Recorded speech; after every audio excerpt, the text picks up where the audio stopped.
Qafqaz Müsəlmanları İdarəsinin Həcc missiyası Səudiyyə Ərəbistanının Həcc və Ümrə Nazirliyi ilə birgə bir neçə rəsmi görüşlərdə iştirak edib. İlk görüş Ciddə şəhərində keçirilib.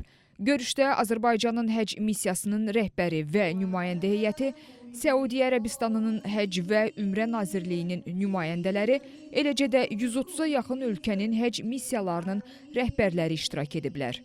Növbəti görüş isə Həcc və Ümrə Nazirliyinin Həcc xidmətləri proqramı ilə əməkdaşlıq çərçivəsində Məkkədə yerləşən Nazirlik qərargahında təşkil olunan illik Xitamuhu Misk bağlanış mərasimində baş tutub.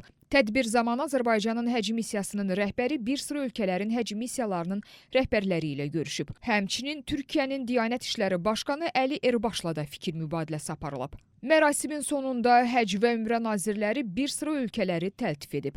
Brilliant mükafat Malaziya Zəvvarlar İşləri İdarəsi, Türkiyə Zəvvarlar İşləri İdarəsi və İraq Zəvvarlar İşləri İdarəsinə verilib. Nazirlik Azərbaycan Həcc missiyasının fəaliyyətinə də xüsusi diqqət ayırıb. Vurğulanıb ki, Azərbaycan Həcc missiyası öz təşkilatçılığı, zəvvarlara göstərdiyi yüksək xidmət və intizamlı idarə etmə ilə fərqlənir. Missiyanın fəaliyyəti digər ölkələr üçün nümunə kimi dəyərləndirilib.